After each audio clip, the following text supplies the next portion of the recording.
there's a lot of human stuff still going on, a lot of old school methods and technologies that are still working. Those fundamentals are never going to change because we're dealing with human beings. You're listening to the Building a Coaching Culture podcast. If you need to compete and win in the 21st century labor market as an employer of choice, this podcast is for you. Each week, we share leadership development, coaching, and culture development insights from leading experts who are developing world-class cultures in their own organizations. And now, here's your host, J.R. Flatter.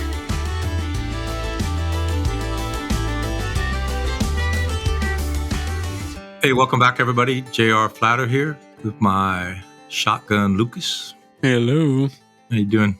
Pretty good. I'm just furiously typing notes because the AI topic is so thought-provoking. Oh, that's good. That's why I'm asking most of the questions. You're giving most of the answers.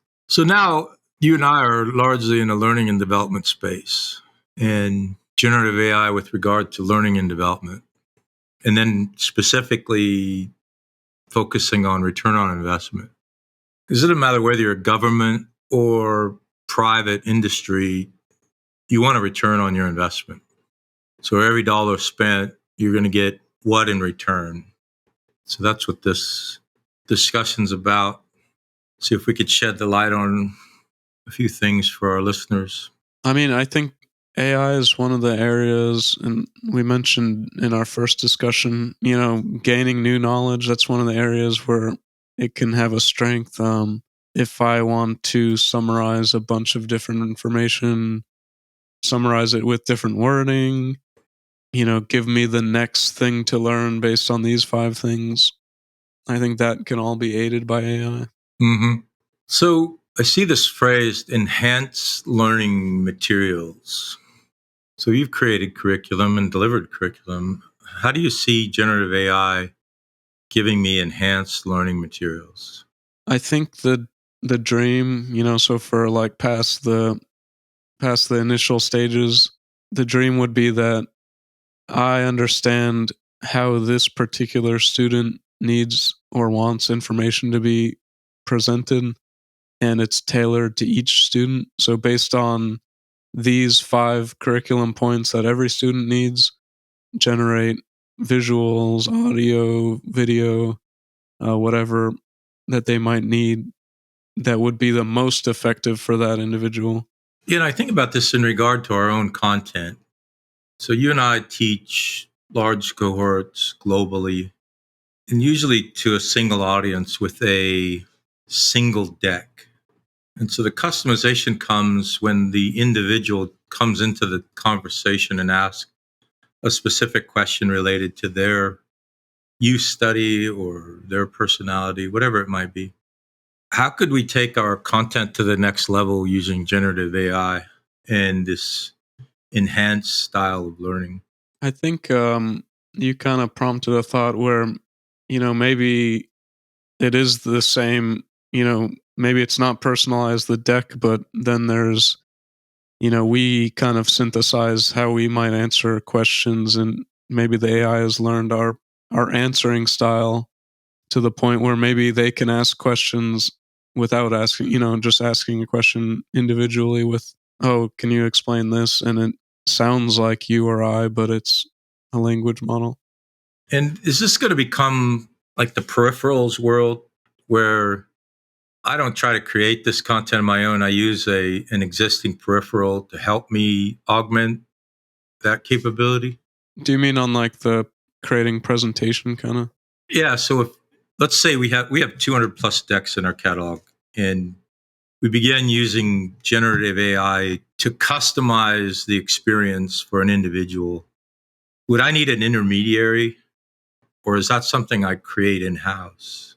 Yeah, that's a good question. It's like, where does the AI lie in a sense? Like, do I, as a student, have, a model that I'm using to interpret, or do you have a model that you're sharing that you would like me to use to interpret? Or is the slide generated by AI on our side, or is it generated based on the content we provide on their side?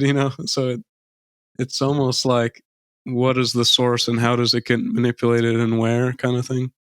I guess like we would want control over a certain amount of it just to like have that verification and like, a stamp of approval in a way.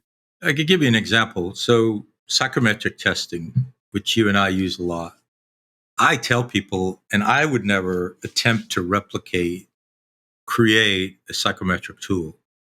The complexities associated with that are staggering. The likelihood I'm going to get validity and reliability, is the outcome valid and is the outcome reliable, meaning you can get the same result again and again, it's just fraught with risk. I don't know yet, but I kind of suspect the same thing, that if I wanted to use generative AI to create an individualized learning experience, I'm going to need an expert in their tool rather than try to create my own. Maybe I would put my deck into the generative AI tool and it can be customized per the. So I guess you could create a bot for me, call that an avatar. I don't know. I don't know the language well. I say agent most of the time. Okay, agent that would answer the way I would answer if I were there with them. Because Q&A is important. Mentoring is important. Coaching is important. So we do all of those in our classes. I feel like the way that the tools are being pitched currently is, it's so generalized and adaptable that whether you're using it to generate learning presentations or, something in a completely different domain that doesn't have anything to do with learning, that we should be able to tailor like a tool for our use case and not have to, if you think about like software, there might be like, the learning company, and then there's all these different companies that specialize in different things. But I guess if we're just thinking about a couple of years in the future, just assuming that the AI is special or generalized enough where it becomes useful, so we wouldn't have to have some third party like specialized education model. Yeah, I guess let me get a little more specific and less generalized. We give 3 performance evaluations in our program, 2 of them practice and 1 of them actual final performance evaluation. From what I've learned, it sounds like I could put that performance evaluation into AI, and AI could give me feedback on my coaching that would be similar to what I would give if I were there listening. So usually the person coaches for 30 minutes, and then I provide, or another mentor provides 30 minutes of feedback, both written and verbal. It sounds like with a generative AI tool that I could do that without an actual mentor present. And I guess that's where the gap in my understanding is. How do you close that gap from implicit knowledge I have and make it explicit, or any other mentor for that matter? Part of it would be, providing an ideal answer, or like, this is what a good marker looks like. This is what a bad marker looks like. Usually with just like a little bit of that information in the prompt, whether it's like built into the prompt or if they've learned it over time. Usually, yeah, like for example, like if I want to create like an Excel PowerPoint, or an Excel spreadsheet, and I'm saying, the headers go across like this, and this is an example of like 5 rows that I made up myself. Now generate the rest. It does a pretty good job of like matching the format of the data that's provided. Yeah, so you've touched on an interesting point, that the ethics, core values, competencies, and markers of coaching are very finite. What's not finite is the interpretation of those 8 competencies, 4 core values, 40 plus markers that the International Coaching Federation uses. And you and I were talking about this in a previous session, and that is the subjectivity associated with human interaction. And the irrational is probably going a step too far, but I ask people all the time if they don't believe in emotional intelligence or the irrational behavior of the human species, rationally explain to me why you chose your life partner. It's just not possible. Oh, I like the way they thought and et cetera, et cetera. But at the end of the day, it's a completely irrational decision. Doesn't mean it was wrong. So I guess it would be a rather constructed feedback that they would just look at the markers, look at the core values, and look at the competencies. And AI would say, I noticed this competency. I didn't notice this one. I noticed you interrupting. And it says in this competency that you shouldn't. Is that, you think that's a relatively simple? If I took a transcript of a coaching seminar or a session and plugged in the competencies, core values, and ethics and say, compare these two and give me feedback, is that something AI could do right now? I feel like, yeah, we could probably come up with something, and maybe you would want like some sort of impact or confidence rating on each of them. Like, this person interrupted, but maybe it didn't have any impact on the conversation and kept on going. Or, I noticed this, but it was subtle. So I'm going to say it's like a 30% out of, 30 out of 100. To just give a little bit more of the context of like we said in our previous AI discussion, give me your reasoning for why you said this was either a marker, positive or negative. So I guess the student could do that interaction, right? Independent of you and I. Well, another aspect of this customization of learning in our world, we do a lot of virtual, but we're always interested in seats, right? Like how many seats can our customer afford?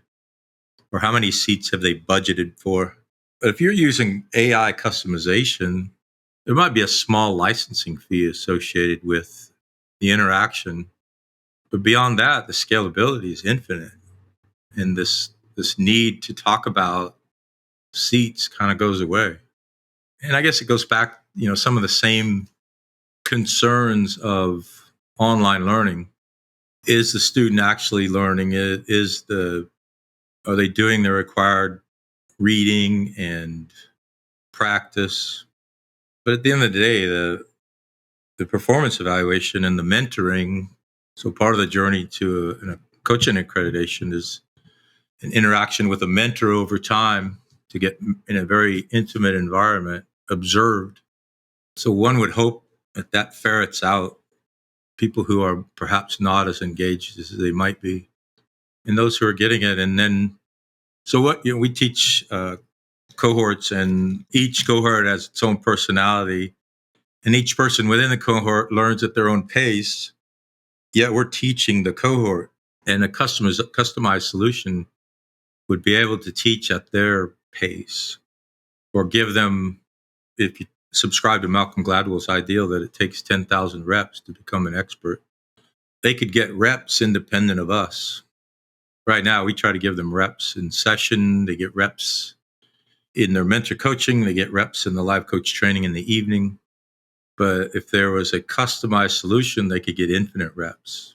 Yeah, I mean, I could see that being useful. Like, I want to do 2 or 3 mentor coaching sessions and just record it and not have to, schedule it with you. And then when I'm ready, do my 3 in front of a real person. Yeah. Record them, send me the transcripts, and run it through AI to get the first look. And then you and I were talking about last session, human interaction, because we're generations of AI away from not needing a human. It's one thing, and this is cultural as much as it is practical. It's one thing to have an autonomous drone, but as soon as you put a human being in there as a passenger, they're not going to want AI flying that airplane, even though weather and the known functioning of an airplane are all pretty standardized. There's still way too many variables. So we're decades away, maybe. I won't put a time frame on it because Moore's law is dead. We're generations away from having that kind of cultural acceptance and even practical.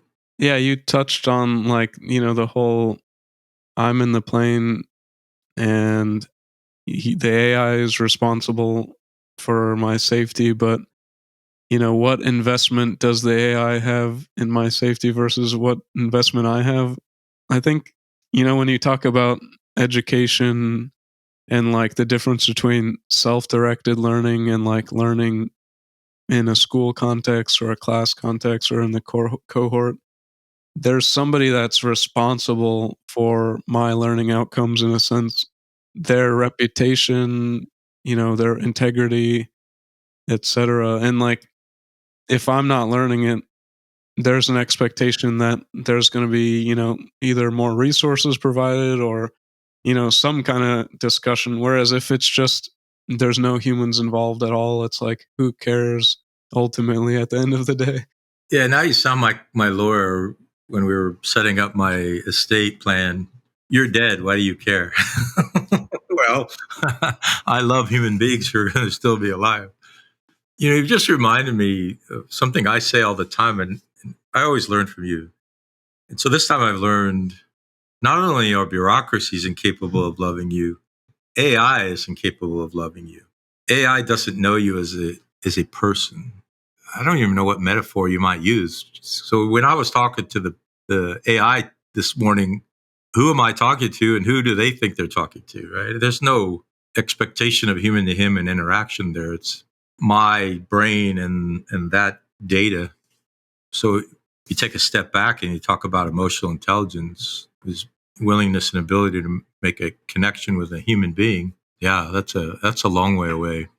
That I could consider AI as a member of my team, that I'm concerned with their welfare. How you doing today? How was your weekend? There's none of that going on there in either direction. So that opens an interesting Pandora's box because here we are well into the 21st century. You and I talk about emotional intelligence all the time, and to become a 21st century employer of choice, how important it is to have a culture that attracts and retains the world's best talent. And we're talking about AI, which is incapable of any of that. I'm reading more and more articles about the insociability of the youngest generations. Like they prefer to be alone. I'm not so sure that that's true. Maybe time will tell, but humans want human to human interaction. Not to be too scientific, but we're a herd animal, like buffaloes or cows and other things that gather together because they like their interaction with each other. So whenever you violate the herd mentality of the human being, you're on a journey fraught with risk that won't probably have the outcomes you're expecting. So rather than succumbing to this idea that I'm looking at data-driven insights, like there was a time in my life that I believed, thankfully very short time, if you give me enough data, I could tell you anything. And the wiser and older I got, the more I realized that wasn't true. But now we're in another cycle where data, the pendulum's swinging toward data.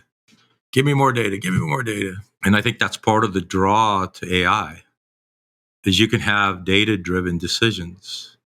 But again, going back to the fundamentals of analysis, first, you're never going to have all the data you want. And even when you do, let's say you ran out of time or you ran out of money, you need to make a decision, you're still going to take a gigantic leap of faith. Whether your faith is in science or faith is in your instincts or faith, wherever you might apply your faith, wherever it might come from, it's going to be a faith-driven decision. So I think, again, going back to the idea of modeling, and AI is a next generation modeling tool that we can dump millions of data points into. In our last session, we talked even about synthetic data. Dump real and synthetic data in there or one or the other. And the answer is going to get spit out of the algorithm. But how much confidence do we have in that outcome? Yeah, I mean, we talk about like building an environment, like whether it's the classroom or a coaching conversation environment, and you try to build an environment like a zoo, and you put the trees in the right place and you put the water and you put the noises, but there's billions of variables out in the forest versus like what you might have in a contained space. And it's like maybe we're only aware of the 100 that we put into the zoo. So yeah, there's all these. I think like, yeah, give me enough data and I can tell you anything. It's like we'll never know if we have enough data. You don't know what you don't know, right? Yeah, just think about it for a second. if you take a lion out of the wild, put it in a zoo, replicate its habitat as closely as you can, there's still so many unknowns. And the first is nothing's trying to kill it every day. Yeah. And so what happens to that lion's brain when nothing's trying to kill it every day? You don't know. Or it's not out trying to kill its dinner. Why does that change in its brain and behavior? Yeah, we don't know what we don't know. And like thinking about like teacher, or student, other students, like you're not thinking about this consciously, but if you take a step back, it's like, I don't want to disappoint the professor. I don't want to disappoint the other students. I don't want to, embarrass myself. There's all these feelings involved. And it's like, if they're coming from me and projected onto another person, that makes sense. But if they're being projected onto an AI, it's like, is the AI taking that into account? Like, Mm-hmm. Yeah, and again, I'm back at the same place I was in our last conversation about this. We were talking about AI in general, but now we're focused on AI and learning and development. And going back to the analogy of the birth of the internet, I know it was long before the 90s, but really came into my consciousness in the 90s, maybe the mid to late 90s. And now here we are 30, 35 years later, and it's an invaluable resource, but there's a lot of human stuff still going on, a lot of old school methods and technologies that are still working. I just started my sales journey a couple of years ago, and your brother had told me 100 times, create old school processes before you try to digitize them. Oh, yeah, yeah, yeah. But then I realized, old school sales works. Calling up a human being or emailing them, and the human to human interaction and warming of the relationship before you reach out and give before you ask to receive. Those fundamentals are never going to change because we're dealing with human beings. So I suspect years from now, as I'm retiring and you're in the prime of your career, we're going to look back at this time and it's going to be very analogous to the late 90s. What do you think as you look 30 years into the future with generative AI?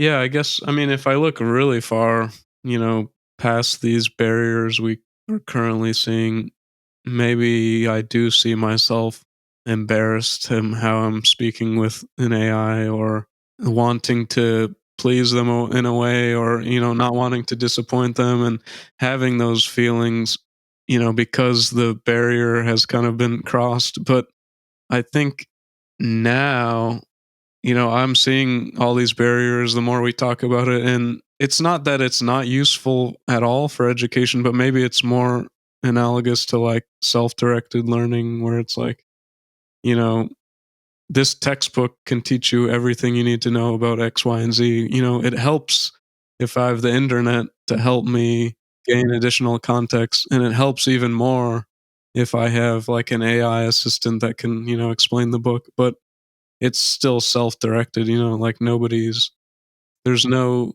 emotion like involved. You just brought up two vivid memories. And one is the day you were born. And I could look back at my journal on the day you were born and see how ignorant I was as a 29-year-old father of four. And so the fact that 30 years from now, you're going to look back and say, what an idiot I was. I mean, we're all going to do that. I could look back last month and say, what an idiot I was. But then also, gosh, 1986, I'm learning calculus for the first time. And I have a calculus book on my desk. And I know everything I need is in there. I just don't know how to get it out. And then we went through the internet stand up, and now we have access to tons more information. And now I have AI with even more information at my disposal, now interpretive information. And I still don't know if I could open that calculus book and figure it out. And so we need to be thoughtful about how we go down this path. And if you remember, you might have been too young, but the dot-com bust, it all came crashing down. They were trying to sell everything. And as it came crashing down, people were spending $1 million for a 30-second ad and bragging about it, that they were a .com company and they just wasted $1 million for the 30-second ad. That's all they talked about. And that company was, bankrupt within days. But many other companies that had relied so heavily on the internetization of their corporation that they just crashed and burned. There's going to be a lot of venture capital burned going down this AI journey. I've actually written a proposal for an investment on generative AI as it relates to learning and development. I hope somebody funds, but with all venture capital, you hope 1 in 5 makes $1 eventually, unless you're really, really doing well. Yeah, so I look at the future with a great optimism, but also a bit of trepidation. We need to be thoughtful. I think we're generations, if ever, away from AI taking over the world. But, if you want to be macabre, scientists are predicting in several billion years our planet's going to implode as two galaxies crush together. And so we're not on a finite, infinite journey anyways. So, every time I run, I live near a quarry, you could just look at the layers of rock and see all the violence that created this world over many millennia, even more. And no, we're living in a violent galaxy. And eventually you just look at the moon at night and look at all the pock marks in the moon. We got to remain optimistic while we are here, raise our families and run our businesses and do our jobs. All right, my friend, thanks for everything. Well, that concludes this episode of Building a Coaching Culture. I truly hope that this episode was helpful to you. If it was, be sure to follow us wherever you listen to podcasts. Maybe stop and give us a rating or a review and share this podcast with someone who might find it helpful as well. Thanks again, and we'll see you next time.